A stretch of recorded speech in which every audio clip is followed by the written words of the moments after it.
Hello everyone, my name is Ankush. I'm an engineer at the ERPNext team, and recently I've also been working with e-commerce integrations like Shopify and Unicommerce. And today I'm going to give a short talk on how you can build rapid integrations just using REST APIs and webhooks. So I'll begin my talk. So first of all, why do we need these REST APIs or any APIs or at all? And to answer that, we need these sort of APIs for automating our repetitive tasks and boring processes. So all of us use ERPs. A lot of us have some technical inclination. And when we see a repetitive process, we feel like we want to automate it. But how do we do it? So REST APIs is one of the simplest way to do it. Then the second option is the second motivation is to have large scale customized data migration. So when you have multiple systems that you want to be integrated with ERP, you could use something like this, something like REST APIs to do that data migration. Another large option requirement is often is integrating with your third-party services. So if you, let's say, run a e-commerce store that is not related with ERPNext at all, or you have any other third-party service that you use like CRM or shipping or etc., but you want to integrate it with ERPNext or Frappe applications, then REST API is one of the simplest way to integrate it. And lastly, whenever you want to integrate with desktop or mobile clients, there is no other way than to just use REST APIs. So having said that, now I'll just jump to the basic feature set that we have. So here is a quote from Zero, the CTO, that 97% of software engineering is just CRUD operations. And this quote doesn't, like this number doesn't have any scientific meaning behind it. But if you have done any software development recently, you probably agree to it that majority of what we write is very basic CRUD operations: create, read, update, and delete. So to handle these four operations, we in Frappe framework, we have very simple API that is consistent for all doc types, and it's automatically generated for all doc types. So we have this 4 endpoints that you can use for creating, updating, or getting or deleting any document. And because this is so consistent and it is automatically generated, you don't have to do literally anything. As soon as you define a doc type from user interface, this gets created for you automatically. So if you just compare this with something else, like Django, for example, you'd probably be writing at least 3 different files, first to define your models, then to define your serializers that serializes the model into JSON. Then you have another application, probably like Django REST framework, that sends that serialized output. So all of this is eliminated when you use Frappe. So it's just automatically generated. Another typical use case is you want to run some action on a doc type or a document. So here we have, again, a very simple API for just running any arbitrary whitelisted method on a document. You can just post on the document and give which method needs to be run. So typically people use this for submitting a document or updating something on a document. So you can just run this with a simple post call. Another powerful feature that we have in REST APIs is filtering. So if you look at this, you can get a list of any document via very, very complex filters. And you can specify which fields you want to fetch and how do you want to order these things, etc., etc. So there is so much complexity that can be handled in filtering. And if you think about it, this is nearly as complex as a SQL query can be. Like you can do like filtering, you can do equal filtering, you can do any sort of weird combination of filters, and those get translated to Frappe ORM in the backend, and you get the list back. So enough talk about documentation. I can just show this to you live, and I'll just show you this. So let's say you are trying to, you have your ERPNext instance running, and you want to basically see which sales order are received from a particular person. So I'll just use this exact code, and I'll just show you that just how easy it is to get and do arbitrary filtering like this. So I made a small typo, but okay. So here I just pasted the same link that I had there. And as you can see, I have like the filter that I had applied was customer is equal to Frappe school, and I want to receive these 3 fields, and I want them to be ordered by creation, and I received the exact data that I wanted. So all these orders are from customer, that is Frappe school, and I received the grand total that was used for that. So uh, like I said, this is very flexible. This allows like near SQL level of filtering. So here, like I'll just show you another example. You can also do something like this. Like I don't know the customer's name. I want to know all the orders that are similar to someone named Frappe. So now you can also see like there is a Frappe school and there is also Frappe Inc. So this is what I meant when I said you have full power of near SQL like querying. And because we have this, this simplifies a lot of repetitive or a lot of manual endpoints that you need to create, like get draft orders or get delivered delivery notes, etc. If we don't need to generate any of those endpoints, you can just use this filtering to create those endpoints yourself. So that's about the automatically generated API so far. But often, like 97% of work can be done by these, but you still need very minute detail to be customized. And here you can start writing your own whitelisted methods. Again, if you compare this with something else, it's widely complicated in other framework or other libraries. But in Frappe, you just write a method anywhere in the file that is in the Python paths, and you can just whitelist decorate it with a whitelist decorator. And as soon as you do this, the method is accessible via this naming scheme, and it's just a dotted path, so there is nothing specific that you need to remember. You can just go to API-method / the dotted path, and you send the input that is supposed to be given, and you receive back the output in the form of JSON. So again, this is really simple. And if you saw Faris's talk just before me, you can even create this without writing any code. You can create this via server scripts also. So you don't have to touch code at all. Another rapid integration method is webhooks. So where these are the cases. So far what we have seen is you write some integration that calls Frappe or ERPNext, but instead, let's say you want to call some external service when something happens. So we have this concept of webhook in framework. So on any doctype event, you can configure a specific request to be sent to a specific endpoint with very customizable set of JSON response data. So here we are providing you ability to call your service. And one of the example that you saw recently was a Telegram that you also saw in Faris's example. So this is a very simple example. You just set which document you want to use. And here what I'm doing is for sales order, whenever it is submitted, and if the sales order was received via e-commerce or something. So you can have complex conditions also. And if these conditions are met, then a request is sent to Telegram, and I receive a message via Telegram API. So this is quite simple, but people have extended this to very crazy things. So let's say whenever you ship something, you want to send a survey to your customers, you can use SurveyMonkey and use their REST API to post a response like the request like this, and SurveyMonkey will handle surveying for you. And then again, you can have a complete cycle of integration without even touching any code at all.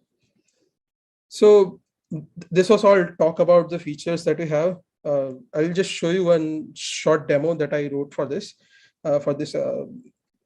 talk. So this demo is about automating timesheets with a desktop app. And so first of all, what is the problem statement here? So the problem is timesheet discipline. So most organizations who do paid work for other customers, they need to do timesheets. Even if you don't do paid work, you do it probably for handling. And maintaining logs of how productive your employees were, etc., etc. So how this is done? So from wherever I work, what I've noticed is this is often done passively at the end of the day or at the end of the week. Someone just keeps they keep their log of their timesheet, and then they input it into the ERP system.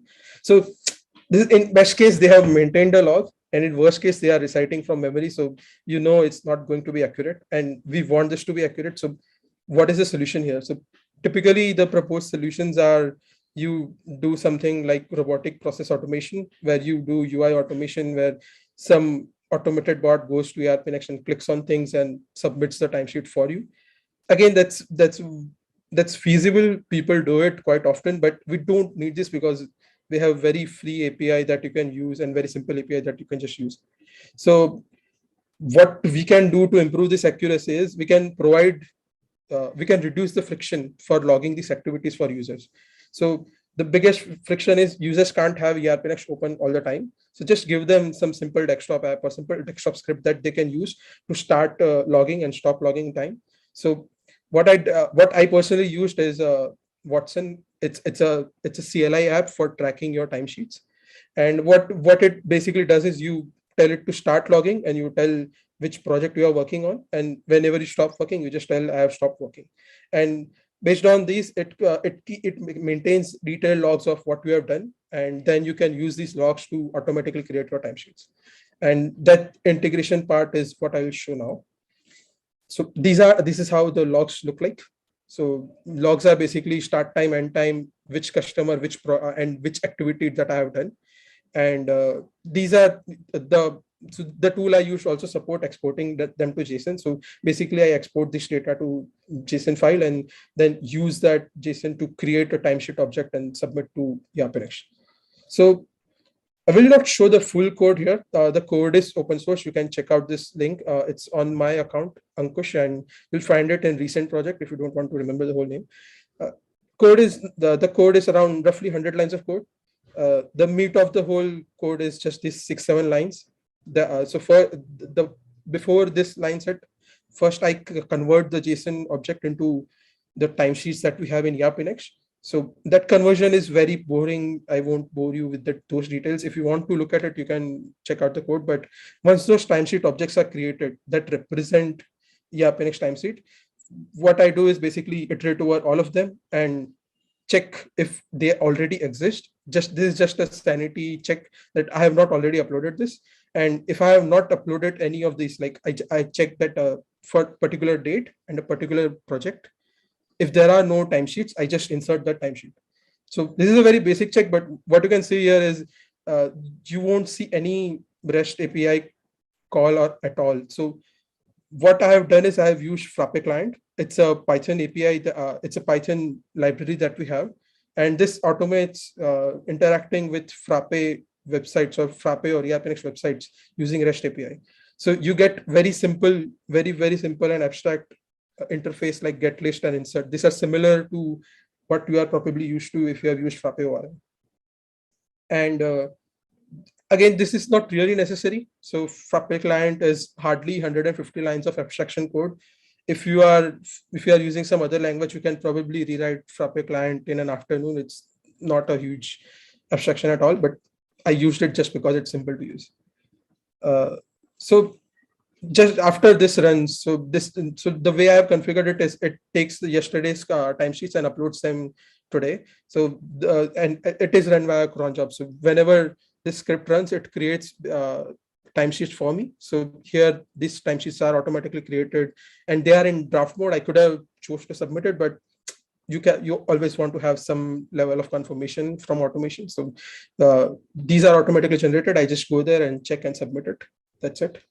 So this automates the biggest pain point that I had with timesheets, that I am not accurately logging it, and this simplifies it.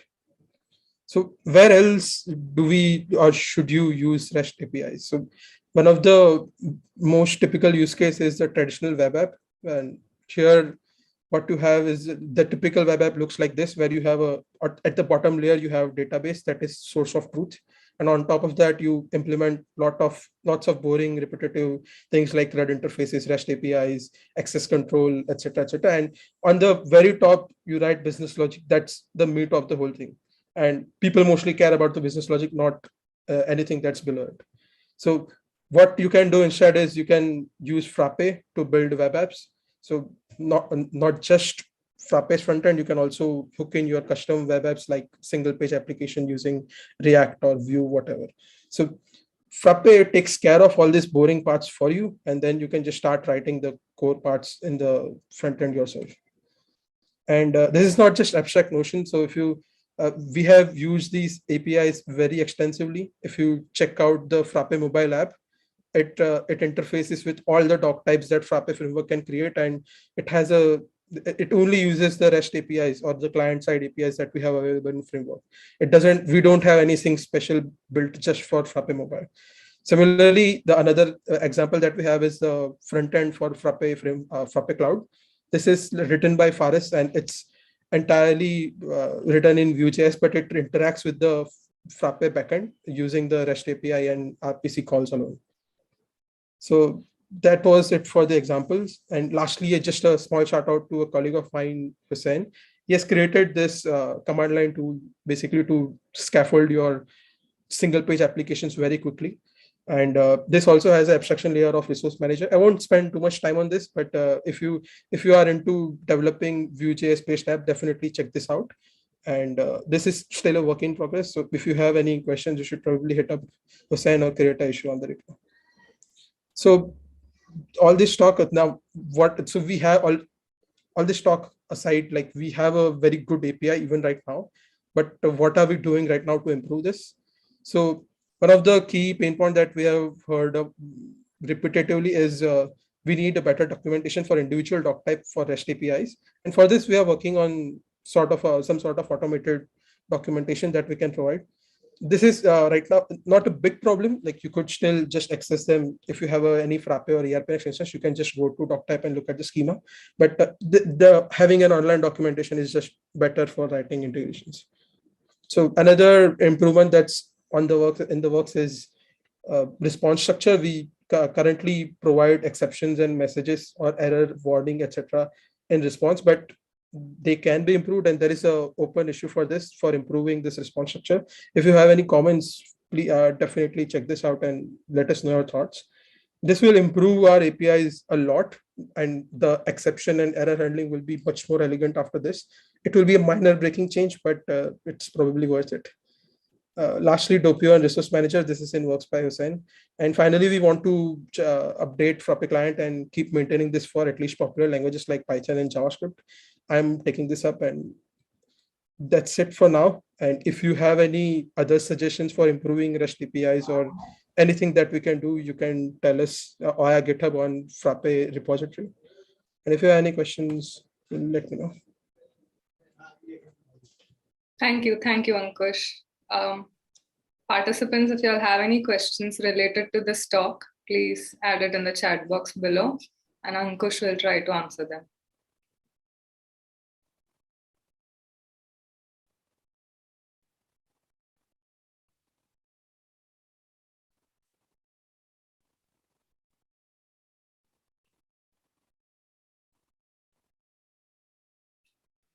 Okay, so there is some question about GraphQLS. I think Faris has answered it. Is the output exportable to row column format from query page itself? No, I think REST API returns all the responses in JSON format only. We don't have any CSV type export, but that you can probably use data export utility for that. When it comes to default REST API, what level of security does Frappe REST API provides? So Frappe REST API, so I will not get into how authentication works, but typically when you access Frappe REST API, you need to authenticate yourself as a user or a token that's generated by a user. So all the permissions that user has, the similar permissions apply on REST API as well. So if user doesn't have permission to submit sales order, they won't be able to do it via REST API as well. Whitelisted functions always return with message key. Any other way we can change that key? So I don't think we can change it that simply because it will be a breaking change for a lot of users. I'm not sure if we should, but that's about it. Not exactly talk, but when is the newcomers integration getting released? Sort of unrelated, but yeah, we are right now testing it. the development is almost finalized, and if you want to start using it, you can start using it. There is if you go to ERPNext.com documentation and just search for Unicommerce integration, you will find the documentation there. It's not linked yet, but in the next few weeks we'll link it to the main documentation. Query output you show, could it be exported to raw call? I think this is a repeat question. Okay. Here's a question from YouTube audience. Is there any plan to add document management inside ERPNext to connect another document management API? This is a request for document management system, so I'm not sure if it is related, but yeah, I'll answer that in the chat later. Anyway, no more, if there are no more questions, then